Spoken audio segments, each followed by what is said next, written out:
Hindi raw siya kabit dahil biktima lang din daw siya.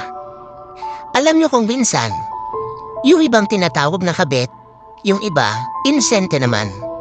May mga lalaki kasi sinasabi na wala silang girlfriend or asawa kahit meron naman na. Lalo na kung maganda at talagang ibang-iba dun sa partner nila. Kaya sa madaling salita, isa lang din daw siya sa biktima. Huwag kang mag-entertain ng isang tao kung hindi ka pa sigurado.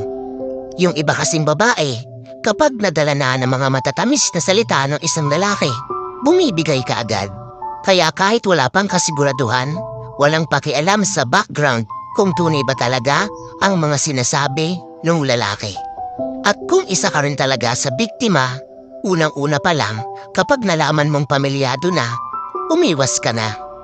Dahil hindi ka naman matatawag na kabit kung hindi mo talaga ginusto. Kasal man o hindi yung relasyon